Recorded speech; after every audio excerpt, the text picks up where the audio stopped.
ইমাম বুখারী রাহমাতুল্লাহি আলাইহি ইতিহাস পড়েন, যে বুখারী শরীফের খতম আমরা করতেছি, ইমাম বুখারীর তারিখ কি ছিল, ইমাম বুখারীর ইতিহাস কি ছিল। ইমাম বুখারী রাহমাতুল্লাহি আলাইহি যখন বুখারী শরীফ লিখলেন, এই কিতাবের সুখ্যাতি সারা দুনিয়ায় ছড়িয়ে পড়ল।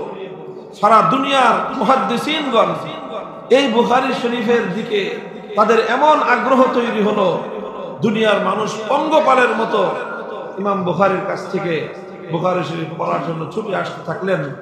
প্রত্যেকটি মুসলিম নগর থেকে, জনপদ থেকে মানুষজন, এলেম পিপাসুরা, তারা ইমাম বুখারীর কাছে আসতে লাগলেন।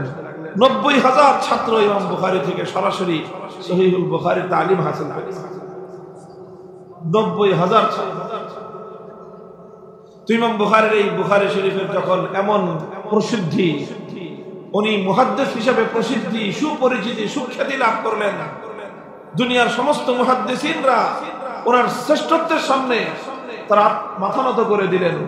তিনি আমিরুল মুমিনিন হিসেবে হাদিস শাস্ত্রের মধ্যে তিনি পরিগণিত হতে লাগলেন।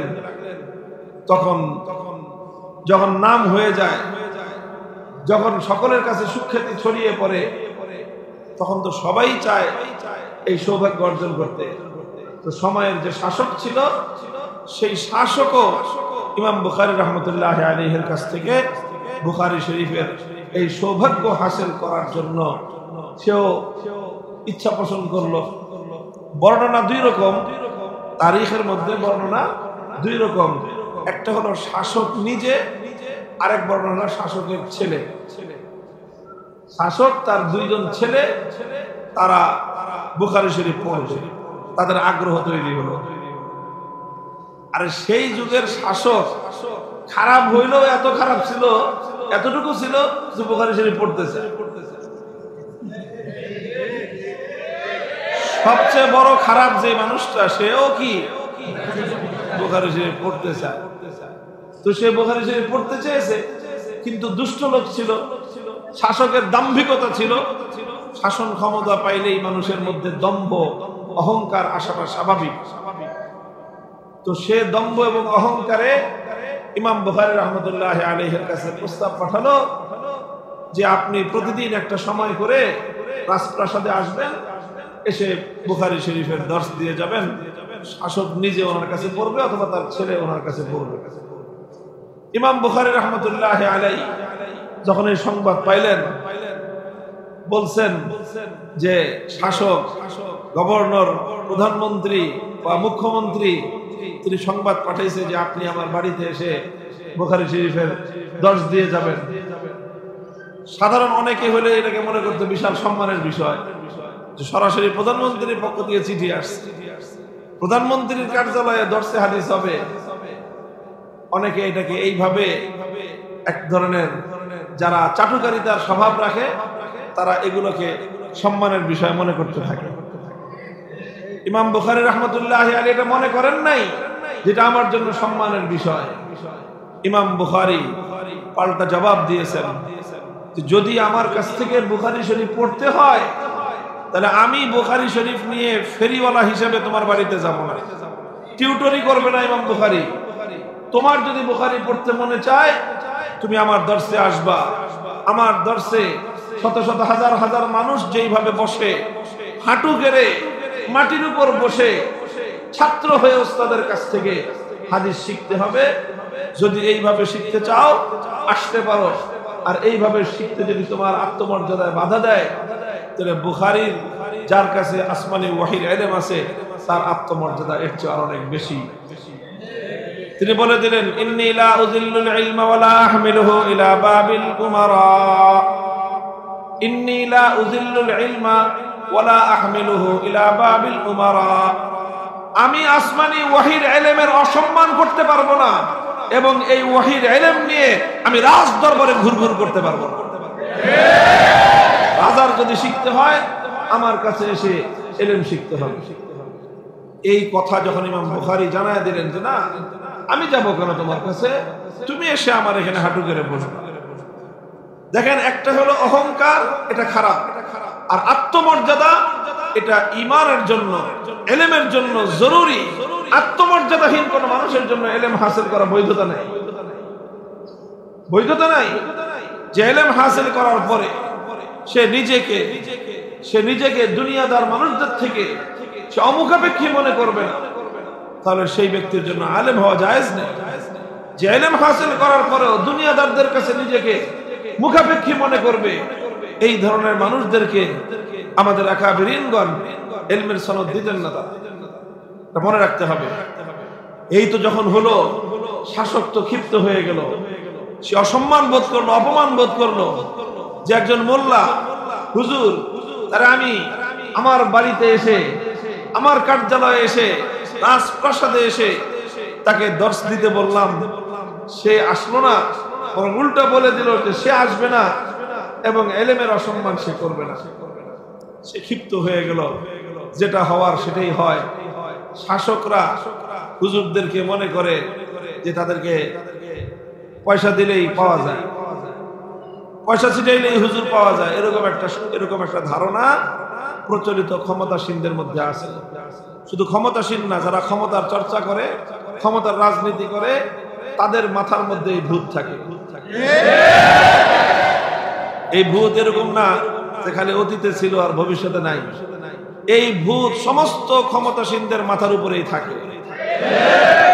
এই ভূত ক্ষমতাসীনরা যদি না সরাইতে পারে, আলেমদের দায়িত্ব হলো জুতা দিয়ে পিটায় ভূত সরাইতে হবে। এই ভূত সরাইতে হবে। যে পয়সা দিলে, শামসুল হক ফরিদপুরি রহমতুল্লাহ আলাইহি সেই সময় বলছিলেন, যখন আইয়ুব খানের সাথে ওনার কোরআন বিরোধী আইন নিয়ে যখন তার সঙ্গে মতবিরোধ হয়ে গেল, আইয়ুব খান নানাভাবে এদিক দিয়ে ওদিক দিয়ে মাদ্রাসার বোর্ডিং এর নামে, মাদ্রাসায় দান খয়রাতের নামে, হুজুরের হাদিয়া তোহফার নামে হুজুরকে টাকা পয়সা দেওয়ার মাধ্যমে হুজুরের মুখ বন্ধ করার চেষ্টা করতে চেয়েছিল। শামসুল হক ফরিদপুরি বলে দিয়েছিলেন, টাকা দিয়ে গরু ছাগল কেনা যায়, শামসুল হক ফরিদপুরিকে কেনা যায়। এটা হলো আলেমের শান। আলেম দরিদ্র হতে পারে, কিন্তু আলেমের চেয়ে পৃথিবীতে ধনী আর কেউ নাই। আল গিনা গিনান নাফস, গিনা গিনান নাফস। আলেম সম্পদের ধনী না হতে পারে, কিন্তু আলেম আত্মমর্যাদার ধনী হবে। আলেম সম্পদের ধনী না হতে পারে, আলেম ইলমের দ্বারা ধনী হবে। সারা দুনিয়া কোন ক্ষমতাবানের কাছে নত হতে পারে, কোন আলেমের ইলম কোন ক্ষমতাসীনের কাছে নত হতে পারে না। মাথার উপর থেকে কল্লা কেটে যাবে, কিন্তু কল্লা নত হবে না। এটা জরুরি ইলমের জন্য। ইমাম বুখারীর সঙ্গে শাসক শুরু করলো উৎপাত।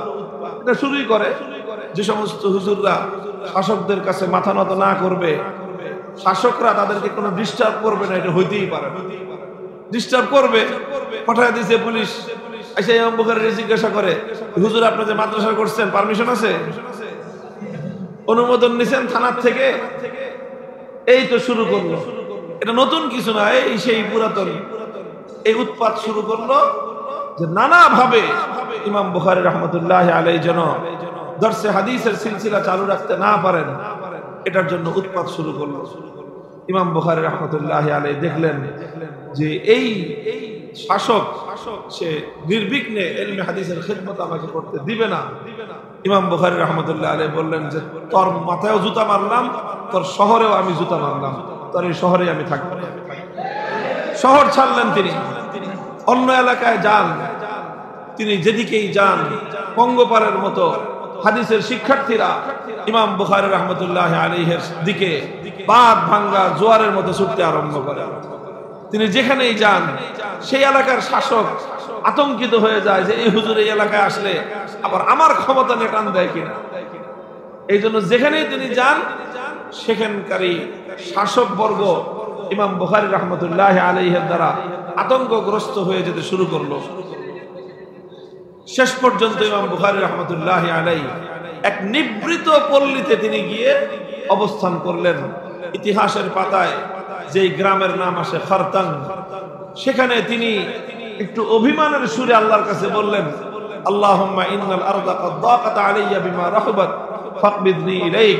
আল্লাহ, আমার আর ভালো লাগতেছে না, এত মানুষের এই উৎপাত, মানুষ আমাকে কোথাও নিরাপদে নির্বিঘ্নে একটু হাদিসের খেদমত করব, দুনিয়ার শাসক গোষ্ঠী তো আমাকে সেই সুযোগ দিচ্ছে না। কাজে আমি যা করার করছি, বুখারী শরীফ লেখা হয়ে গেছে, আমার ইলমে হাদিসের যথেষ্ট কাজ আল্লাহ তুমি আমার দ্বারা নিছো, এখন আর আমার এই দুনিয়াতে থাকতে মনে চায় না, আল্লাহ আমাকে তোমার কাছে নিয়ে যাও। বাস দোয়া করছেন, দোয়া কবুল হয়ে গেছে। ইমাম বুখারী রাহমাতুল্লাহ আলাইহি খারতাং নামক এক নিভৃত অখ্যাত এক গ্রামে তিনি ইন্তেকাল করেছেন এবং সেখানেই তার দাফন হয়ে গেছে। দাফন হওয়ার পর আল্লাহ পাক রব্বুল আলামিন বিভিন্ন জায়গায় বিভিন্ন মানুষকে স্বপ্ন যোগে ইমাম বুখারীর ইন্তেকালের এই বিষয় এবং তার মৃত্যুর পরে তাকে আলামে বারজাখে, আলামে আখিরাতে আল্লাহর পক্ষ থেকে ওনার কি সম্মান মর্যাদা প্রদান করা হয়েছে তার কিছু আভাস আল্লাহ পাক বিভিন্ন লোককে দিয়ে দিলেন। আর ওনাকে যেখানে দাফন করা হলো সেই কবর থেকে এমন মিষ্টি আম্বরের সুঘ্রাণ ছুটতে আরম্ভ করলো, দূর দূরান্ত থেকে মানুষ এই এক এক জান্নাতি খুশবুতে মানুষ মাতোয়ারা হয়ে ওনার সেই কবরের জিয়ারতের জন্য সারা বিভিন্ন দিক থেকে মানুষের জোয়ার ছুটতে আরম্ভ করলো। ইমাম বুখারী রাহমাতুল্লাহ আলাইহি বলতে চাই, তিনি বুখারাতে থাকতে পারেন নাই, শহরে থাকতে পারেন নাই। এতে ইমাম বুখারী বঞ্চিত হন নাই, বরং বুখারা নগর বঞ্চিত হয়েছে। তিনি গ্রামে গিয়ে নিভৃত এক জায়গায় তিনি শায়িত হয়েছেন, এতে উনি বঞ্চিত হন নাই, বরং তিনি যেখানে শায়িত হয়েছেন সে জায়গার মাটি ধন্য হয়ে গেছে। মানুষ যখন এলেমকে ধারণ করে এলেমের মর্যাদা দিতে জানে এবং এলেমের যে মালিক একমাত্র আল্লাহর কাছ থেকে যখন আহলে এলেমরা তারা বিনিময় চায়, দুনিয়ার কোন ক্ষমতাবান, দুনিয়ার কোন টাকা পয়সাওয়ালা ধনাঢ্য ব্যক্তিদের কাছ থেকে যখন মানুষের এলমের বিনিময় না চায়, শুধু আল্লাহর কাছ থেকে পাওয়ার আশা রাখে, আর এলমের মর্যাদা যখন মানুষ রক্ষা করে, আল্লাহ পাক রব্বুল আলামিন তাদেরকে এমন মর্যাদা দেন যে পৃথিবীর ইতিহাসে তারা স্মরণীয় হয়ে থাকে। তো ভাই, যারা আসমানি, আমি শুরু করেছিলাম যে এই কথাটা, এটা এখানেই শেষ করতেছি যে আসমানি এলেমের, আসমানি ওয়াহির এলেম ধারণ করাটা এটা শুধুমাত্র খেতাব অর্জন করা নয়, সম্মানের পাগড়ি নয়, এটা শুধু দস্তারে ফজিলত তো আমরা বলি, কিন্তু আসলে এটা শুধুমাত্র ফজিলতের পাগড়ি নয়, বরং এটা হলো বিরাট এক দায়িত্বের বোঝা। এই বোঝা যে মাথায় নিবে তাকে বুঝতে হবে এখন থেকে তার জীবনে পদে পদে ঝুঁকি আসবে, হুমকি আসবে, জীবনের নিরাপত্তা বিঘ্নিত হবে। এই সকল বিপদগুলোকে হাসি মুখে বরণ করে নিতে হবে, কারণ তুমি ইলম হাসিল করেছো আসমানি এলেমের ওয়াহির সঙ্গে, আসমানি ওয়াহির এলেমের সঙ্গে বিপদ আপদ, মুসিবত, জেল, জুলুম, হত্যা, শাহাদাত, এগুলো এই পথের নিত্য সঙ্গী। কাজে এই পথে যারা চলবে তাদের জন্য এগুলোই হলো ফুলের মালা। আল্লাহ পাক আমাদের সকলকে বুঝবার তৌফিক দান করেন। ইমাম বুখারী রাহমাতুল্লাহ আলাইহি তিনি এই কিতাব মুসলমানদের জন্য, তার জীবন মুসলিম জীবন যাপন করার জন্য, ইসলামী জীবন যাপন করার জন্য যা কিছুর প্রয়োজন, প্রতিটি পাঠ, প্রতিটি শিক্ষা ইমাম বুখারী রাহমাতুল্লাহ আলাইহি তার বুখারী শরীফের পরতে পরতে তিনি সাজিয়েছেন এবং তিনি হাদিসগুলোকে বিশুদ্ধ সনদের মাধ্যমে হাদিসগুলোকে এমন ভাবেই বিন্যস্ত করেছেন যে ইসলামী জীবন ব্যবস্থার প্রয়োজনীয় সকল বিষয়ের শিক্ষা উম্মতকে তিনি এই কিতাবের মাধ্যমে অত্যন্ত দক্ষতার সঙ্গে, শুদ্ধতার সঙ্গে তিনি দিতে সক্ষম হয়েছেন। সর্বশেষ যে অধ্যায়টা আমরা এখন পাঠ করলাম, এটাও খুব তাৎপর্যময় একটা অধ্যায়।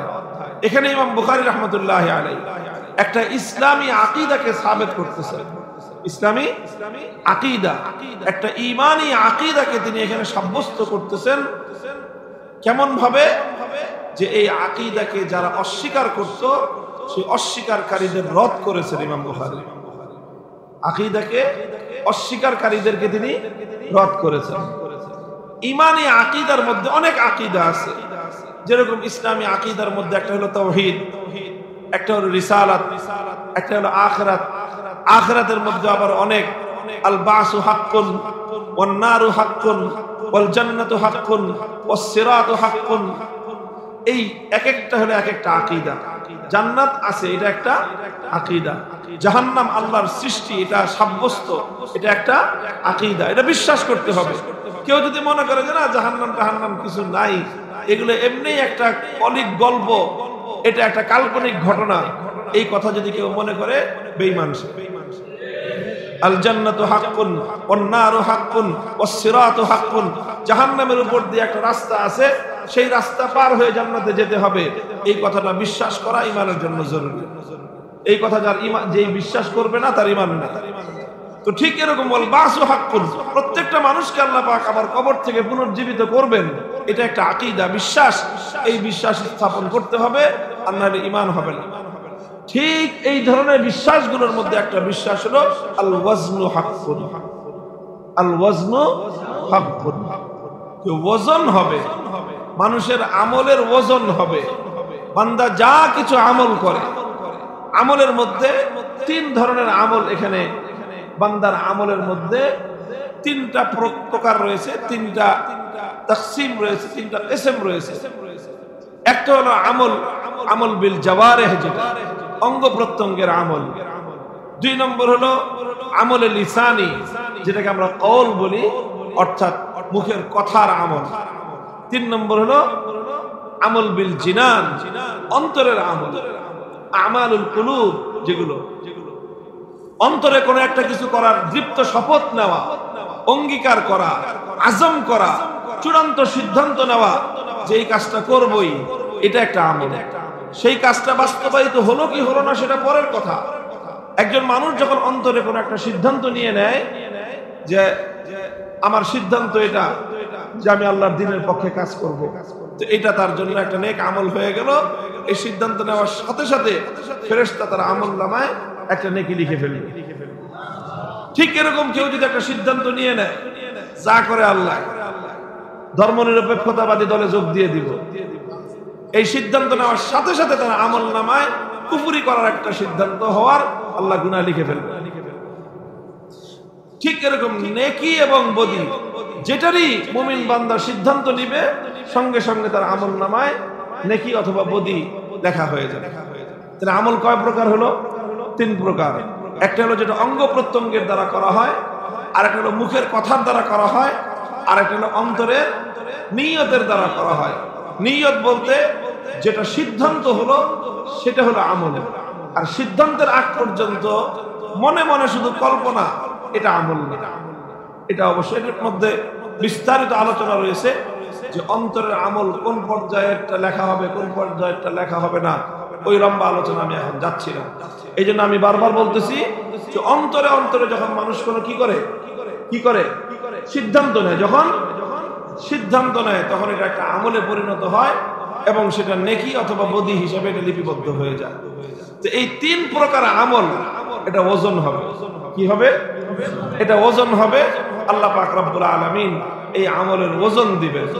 এটা হলো একটা ইসলামের আকীদা যে আল ওয়াজনু হাক্কুন। এই আকীদাকে বিশ্বাস করতে হবে, কারো বুঝে আসুক বা না আসুক, যুক্তিতে ধরুক বা না ধরুক, বিজ্ঞানসম্মত হোক বা না হোক, এই আকীদাকে বিশ্বাস না করলে একজন মানুষ মুমিন হতে পারবে না। ইমাম বুখারী রাহমাতুল্লাহি আলাইহি এই কথাটাই এখানে আর এই অধ্যায়ের মূল দাবি হিসাবে, দাওয়া হিসাবে, মূল বক্তব্য হিসাবে উপস্থাপন করলেন যে আমালু বানি আদম ওয়া কাউলুহুম ইউজানু, আন্না আমালা বানি আদম ওয়া কাউলুহুম ইউজানু। এটা হলো মূল কথা এই তরজমাতুল বাব, যে বনি আদম মানুষের আমল এবং তার কওল, তার কর্ম এবং তার কথা। এখানে কর্ম বলতে তার অঙ্গ প্রত্যঙ্গের কর্ম এবং তার অন্তরের কর্ম, এই দুইটাই এখানে আমালের মধ্যে দাখিল। আর কওলটাকে যেহেতু আলাদা উল্লেখ করেছে, এই জন্য আমলে লিসানি এটা আমলের মধ্যে দাখিল না। আমল শুধু দুই প্রকারের এটার মধ্যে দাখিল, একটা হলো আমল বিল জাওয়ারিহ আর আমল বিল জিনান, অন্তরের আমল আর অঙ্গ প্রত্যঙ্গের আমল। আর মুখের কথার দ্বারা যে আমল হয় সেটা তো আলাদা উল্লেখ করা হলো কওলাহুম। তো আমালু বনি আদম ওয়া কওলুহুম ইউজানু, এটা হলো ইমাম বুখারীর মূল বক্তব্য এখানে, যে এই বক্তব্যের দ্বারা ইমাম বুখারী রাহমাতুল্লাহি আলাইহি ইসলামী সেই আকীদাটাকে সাব্যস্ত করলেন। এবং এটার দ্বারা ইমাম বুখারীর উদ্দেশ্য হলো যারা মুনকিরিনে ওয়াজন, ইসলামের মধ্যে একদল আবিষ্কার হয়েছিল, একদল গোমরাহ ফিরকা, যারা ওজনকে অস্বীকার করত, বলতো যে ওজন হবে না। ওজন হয় কিভাবে? আমল আবার মাপে কেমনে? মানুষ একটা কথা বলছে, কথাটা কথায় চলে গেছে, এটা আবার মাপে কিভাবে? ওজন দেয় কিভাবে? যেহেতু কিছু মানুষের মধ্যে এমন মানসিকতা আছে যে তারা সব কিছু নিজের এই সামান্য ক্ষুদ্র মাথার যুক্তি দিয়ে, নিজের চিন্তার যুক্তি দিয়ে, নিজের মেধার যুক্তি দিয়ে সবকিছুকে পরিমাপ করতে চায়। মানুষের একটা স্বভাব আছে, যেটা তার বুঝে আসে সেটা সে মানতে চায়, যেটা সে বুঝে আসে না সেটা সে মানতে চায় না। এরকম একটা স্বভাব মানুষের আছে। অথচ মানুষ এই কথাটা বুঝে না যে মানুষের মাথায় দুনিয়ার সব কিছু, কেউ এমন নাই যে দুনিয়ার সব কিছু বুঝে। কেউ এমন আছে? প্রত্যেকটা মানুষই অনেক জিনিস বুঝে, আবার অনেক জিনিস আছে সে বুঝে না। মানুষ সবকিছু সবাই বুঝবে না। সবকিছু যে সবাই বুঝবে না এটা মানুষ দুনিয়ার বিষয়ে মেনে নেয়, কিন্তু দ্বীনের বিষয়ে অনেক মানুষ আছে এমন যে যেটা তার বুঝে আসে না সেই কথা মানুষ মানতে চায় না। এটা হলো এক ধরনের মূর্খতা। তো যাই হোক, তো যারা ওজন, মানুষের আমল ওজন হবে, এই কথাটা যাদের বুঝে আসে নাই তারা এই কথাটাকে অস্বীকার করে দিয়েছে। ইমাম বুখারী রাহমাতুল্লাহি আলাইহি সেই ওজন অস্বীকারীদের এই বাতিল মতবাদকে খণ্ডন করেছেন এখানে, যে না, এই কথাটা ঠিক নয়, বরং ইসলামী আকীদা হলো আল ওয়াজনু হাক্কুন আমালু বনি আদম ওয়া কওলুহুম ইউজান, এটা ওজন হবে। প্রমাণ কি? যখন একটা দাবি করলেন কি লাগবে? প্রমাণ লাগবে। যে প্রমাণ কি? ইমাম বুখারী রাহমাতুল্লাহি আলাইহি এখানে কোন যুক্তি, কোন তর্ক, কোন বৈজ্ঞানিক বিশ্লেষণ, কোন লজিক, এই সমস্ত তর্কে ইমাম বুখারী রাহমাতুল্লাহি আলাইহি যান নাই। যুক্তি তর্কে ইমাম বুখারী যান নাই। কারণ যুক্তি তর্কে যান নাই কেন? এবং যুক্তি তর্ক দিয়ে ইসলামী আকীদাকে প্রমাণ করবা, সাব্যস্ত করাটা এটা ইসলামী তরিকা। ইসলাম যুক্তি তর্কের পিছনে চলে না, যদিও মানুষ যুক্তি তর্ক তালাশ করে বেশি। যুক্তি তর্ক পাইলে মানুষ খুব খুশি হয়। যারা যুক্তি তর্ক দিয়ে কথা বলতে পারে মানুষ তাদেরকে উপাধি দিয়ে দেয় যুক্তিবিদ, বিতার্কিক। এইভাবে যুক্তির পিছনে মানুষ পড়ে। অথচ ইসলাম বলে যে না, ইসলামের বিষয়গুলো যুক্তিতর্ক দিয়ে নয়, বরং ইসলামের বিষয়গুলোকে সাব্যস্ত করতে হবে, মানতে হবে, বিশ্বাস করতে হবে দুইটা জিনিসের উপর ভিত্তি করে।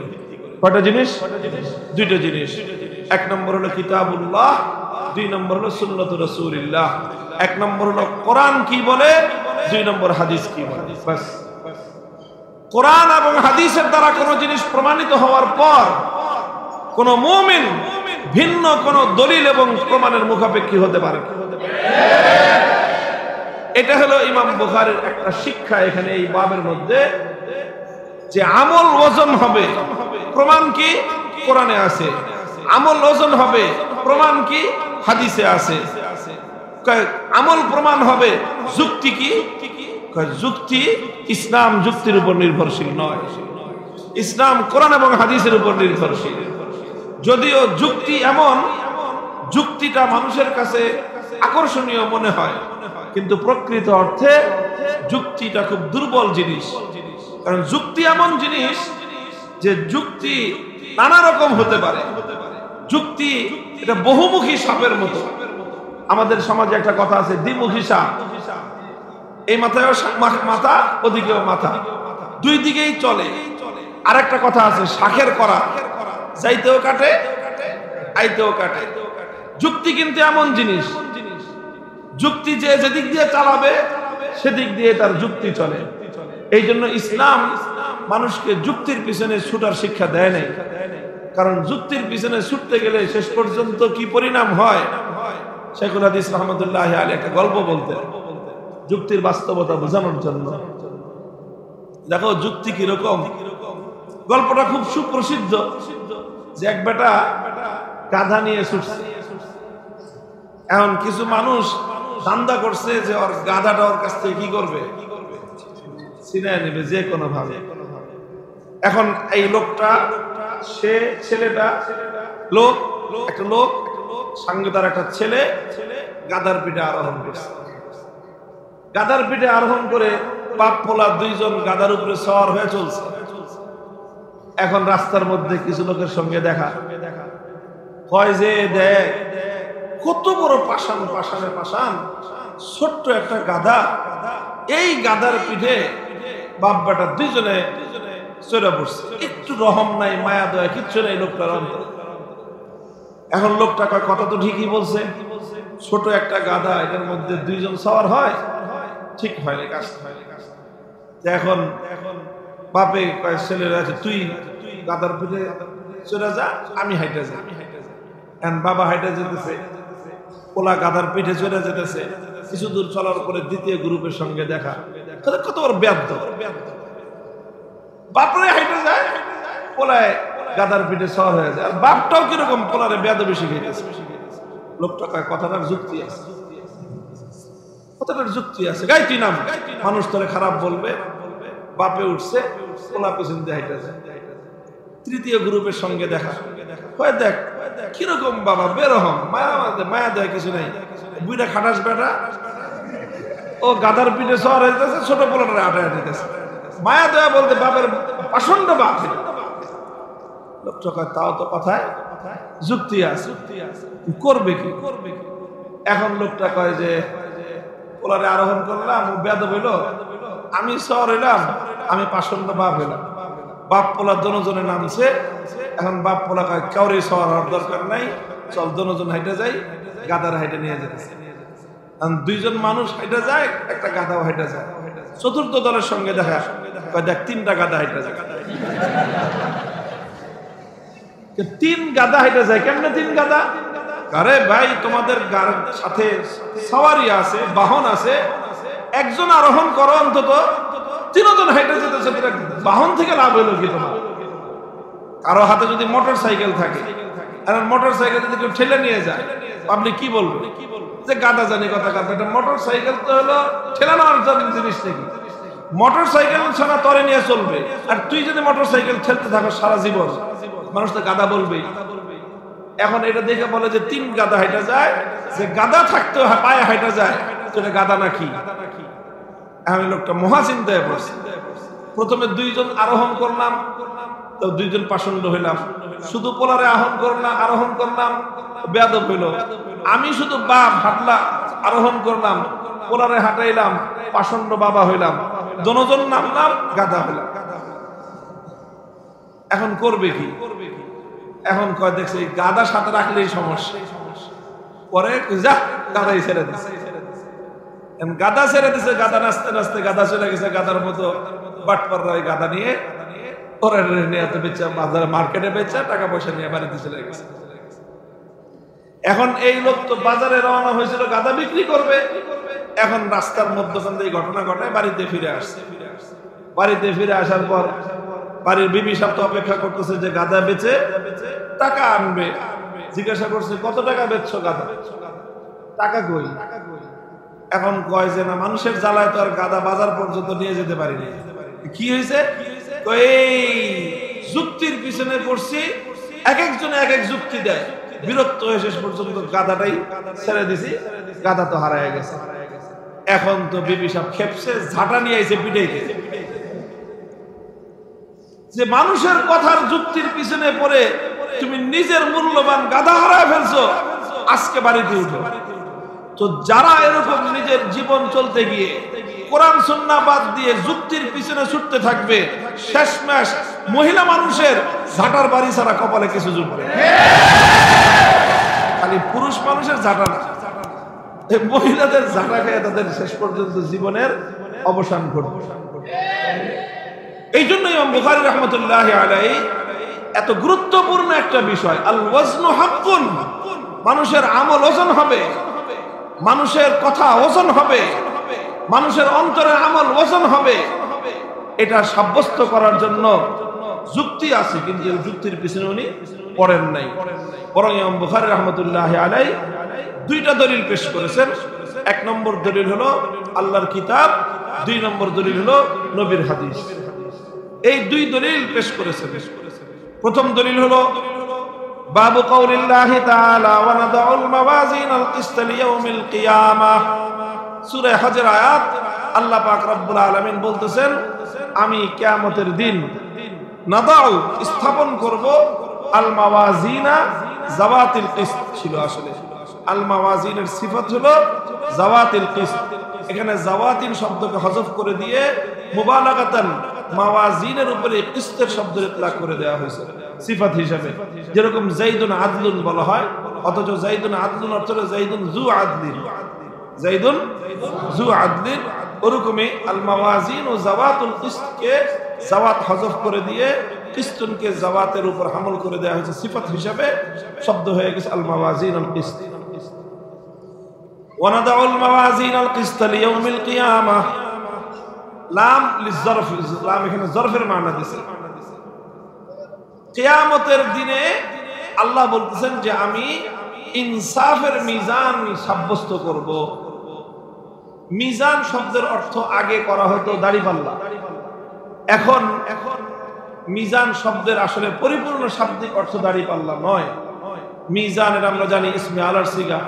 মিজান শব্দের অর্থ হলো মা ইউজানু বিহি, যেই জিনিসের দ্বারা ওজন দেওয়া হয়, যেই জিনিসের দ্বারা কোনো জিনিস পরিমাপ করা হয়, যেই জিনিসের দ্বারা কোনো জিনিসের মাপ নির্ধারণ করা হয়, সেটাকেই বলা হয় মিজান। সেটা দাড়ি পাল্লাও হতে পারে, ডিজিটাল পাল্লাও হতে পারে, এমনকি কোনো পাল্লা ছাড়া বহু জিনিসের দ্বারাই বহু জিনিস পরিমাপ করা হয়। মানুষের শরীরের জ্বর মাপা হয়, এটার মিজান আলাদা, থার্মোমিটার। মানুষের শরীরের সুগার পরিমাপ করা হয়, ডায়াবেটিস মাপার মেশিন আলাদা, ওটার দ্বারা সুগার মাপা হয়। মানুষের শরীরের ব্লাড প্রেশার মাপা হয়, ওটার যন্ত্র আলাদা। এরকম ভাবে মানুষ আবহাওয়া কত ডিগ্রি সেলসিয়াস আবহাওয়ার তাপমাত্রা পরিমাপ করা হয়, ওটার পরিমাপ যন্ত্র আলাদা। লোহা মাপে ওটার যন্ত্র আলাদা, স্বর্ণ মাপে ওটার যন্ত্র আলাদা। প্রত্যেকটা জিনিস মাপার যন্ত্র আলাদা রয়েছে। এমনকি সূক্ষ্ম থেকে সূক্ষ্ম জিনিস পর্যন্ত পরিমাপ করা যায়। সূক্ষ্ম থেকে সূক্ষ্ম জিনিস, একটা গাড়ি দ্রুত গতিতে রাস্তা দিয়ে হেঁটে গেল, সামনে গেলে পুলিশ ধরে যে আপনি ওভার স্পিড গাড়ি চালাইছেন। এখানে স্পিড হলো 80 কিলোমিটার, আপনার গাড়ি 100 কিলোমিটারে চলতেছে, কাজে ফাইন মামলা করে দেয়। তো গাড়িটা কত গতিতে চলে গেল একজন মানুষের সামনে দিয়ে, পুলিশের সামনে দিয়ে, সেই গতিটা পরিমাপ করার জন্য যন্ত্র আছে। মোহাম্মদ আলী কেলে আরেকজনের বক্সিং মারছে, সেই বক্সিংটার কতটুকু গতি এবং কতটুকু ওজন সেটা পরিমাপ করার যন্ত্র আছে। দুধের মধ্যে পানি মিশানো হয়েছে, সেই পানি মিশানোর পর এখন দুধও তরল জিনিস, পানিও তরল জিনিস, দুধে পানিতে মিশে একাকার সাদা সাদা সাদাই দেখা যায়, অন্য কোনো কিছুই দেখা যায় না। কিন্তু এমন যন্ত্র আছে যেই যন্ত্র দিলে সঙ্গে সঙ্গে এটা সাব্যস্ত হয়ে যায় যে এই দুধের মধ্যে কতটুকু গরুর স্তনের দুধ আর কতটুকু চাপকলের দুধ, এটা পরিষ্কার হয়ে যায়। গরুর দুধ আর চাপকলের দুধের পার্সেন্টেজটা নির্ণয় হয়ে যায়। মানুষ তার বুদ্ধির জোরে, মানুষ তার মেধার জোরে এত যন্ত্র আবিষ্কার করতে পেরেছে। তো এই মেধাবী মানুষকে যে আল্লাহ পাক রব্বুল আলামিন সৃষ্টি করলেন, সে আল্লাহ পাক রব্বুল আলামিন মানুষের আমল, মানুষের কওল, কথা, এগুলো পরিমাপ করবার যন্ত্র আল্লাহ আবিষ্কার করতে পারবেন না? মানুষ কত বোকা, আল্লাহ সম্পর্কে মানুষের কত খারাপ ধারণা। মানুষ মনে করে যে তারাই সব বুঝে, আর আল্লাহ বুঝে কিছু বুঝেন না। নাউযুবিল্লাহি মিন যালিক।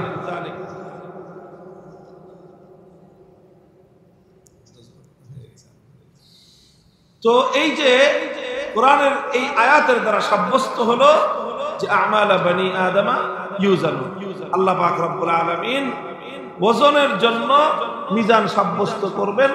এটা হলো কোরআনের আয়াতের দ্বারা সাব্যস্ত হলো। ইমাম বুখারী রাহমাতুল্লাহি আলাইহি ওজন যে হক এটার জন্য দ্বিতীয় আয়াত, দ্বিতীয় দলিল দিবেন হাদিসের দ্বারা।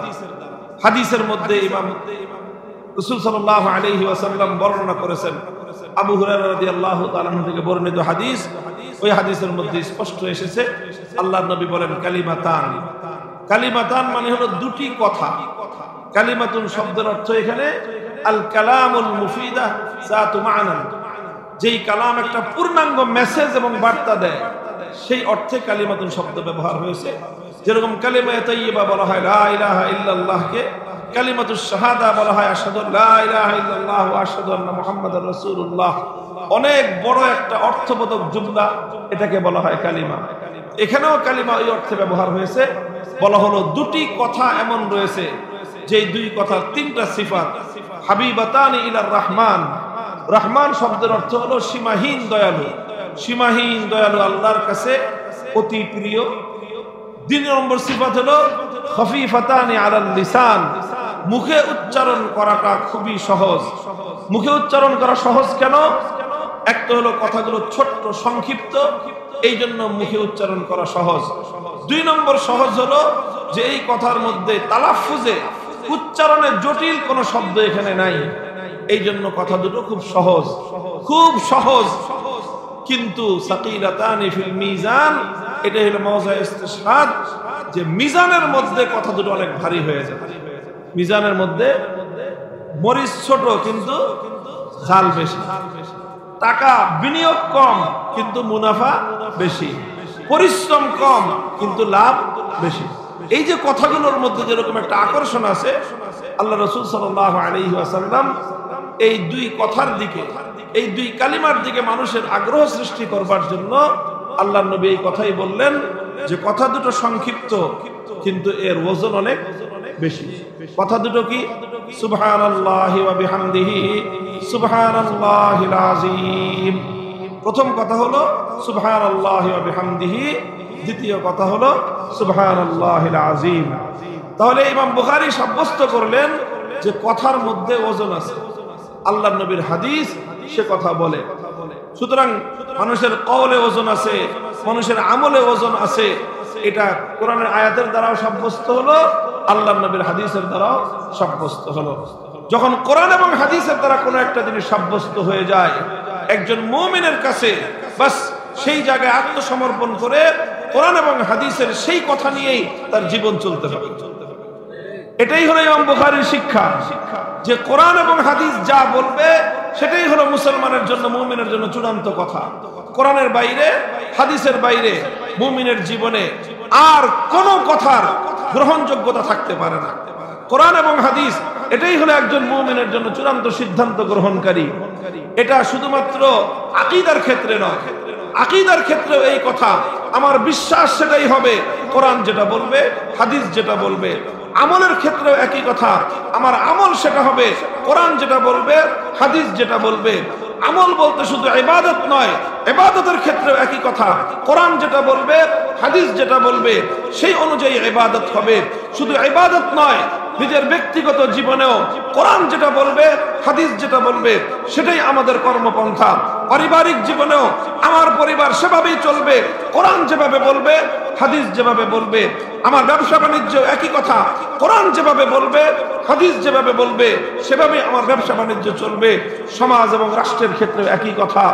মুমিন এবং মুসলমান রাষ্ট্রের সঙ্গে রাজনীতিও করতে পারে, কিন্তু মুমিনের রাজনীতি হবে সেই রাজনীতি কোরআন যেটা বলবে, হাদিস যেটা বলবে, সেটাই হবে মুসলমানের রাজনীতি। যদি মুমিন থাকতে হয় কোনো মানুষকে, কোরআন হাদিসের বাইরে যাওয়ার উপায় নেই, সুযোগ নাই। ছাত্ররা বলতে পারে যে ইসলামের দলিল তো চারটা, কোরআন হাদিস, ইজমা কিয়াস। ইজমা কিয়াসের কথা যে আমি বললাম না, শুধু কোরআন হাদিসের কথা বললাম। আসলে ইজমা এবং কিয়াস মুস্তাকিল কিছু নয়। ইজমাও হয় কোরআন এবং হাদিসের ভিত্তিতে, কিয়াস তো পরিপূর্ণই কোরআন হাদিসের উপর নির্ভরশীল। কাজেই মূল কথা হলো ইমাম বুখারী এক জবরদস্ত সবক এখান থেকে দিয়েছেন যে দেখো, ইসলামের প্রত্যেকটা বিষয় সাব্যস্ত হওয়ার জন্য, মুমিনের প্রত্যেকটা কর্ম সাব্যস্ত হওয়ার জন্য মুমিনের দুই চোখ থাকবে দুইটা দিকে। এক হলো কোরআন কি বলে, দ্বিতীয় হলো হাদিস কি বলে। কোরআন এবং হাদিসের দ্বারা যখন কোনো জিনিস সাব্যস্ত হয়ে গেল, এরপরে সারা দুনিয়া কি বলে, সারা দুনিয়াকে তুমি উপেক্ষা করো, কোরআন হাদিসের পথ তুমি ধরো। যারা এই পথ অবলম্বন করতে পারবে তারাই আসলে সত্যিকার অর্থে মুসলিম। আর যারা কোরআন হাদিসকে বাদ দিয়ে অন্য তন্ত্র মন্ত্র মতবাদ আদর্শ নিজের নিজের যার যার পথ এবং মত অবলম্বন করবে, অনেক কিছু হতে পারে কিন্তু তারা ঈমানের পথ অধিকারী হতে পারে না। আল্লাহ পাক রব্বুল আলামিন আমাদেরকে তৌফিক দান করেন, আমরা যেন আমাদের জীবনের সকল কার্যকলাপ, আমাদের জীবনের প্রতিটি কর্মকাণ্ড, প্রতিটি অ্যাক্টিভিটি, প্রতিটি পদক্ষেপ যেন আমরা কোরআন এবং হাদিসের আলোকে গ্রহণ করতে পারি। এবং ইমাম বুখারী রাহমাতুল্লাহ আলাইহি বড় একটা কথা, দেখো কিতাব শুরু করেছিল হাদিসুন নিয়ার দ্বারা, ইন্নামাল আমাল বিন্নিয়াত, অর্থাৎ তোমার আমলকে খালেস, নিয়তকে খাঁটি করো। আর হাদিস শেষ করতেছেন কিতাব সাকিলাতানি ফিল মিজান, মিজান ভারী হওয়ার দ্বারা। এই শুরু এবং সমাপ্তির মধ্যে চমৎকার একটা সামঞ্জস্য আছে, সেটা হলো এই, যার নিয়ত খাঁটি, যার নিয়ত সহি, তার আমলের মধ্যে মিজানের পাল্লা ভারী হবে। আল্লাহ পাক রব্বুল আলামিন আমাদের সকলকে ইখলাসের সাথে, লিল্লাহিয়াতের সাথে জিন্দেগীর সমস্ত আমালগুলো করার, সমস্ত কথাগুলো বলার তৌফিক আল্লাহ আমাদের সকলকে দান করেন। ওয়া আখিরু দাওয়ানা আনিল হামদুলিল্লাহি রাব্বিল আলামিন।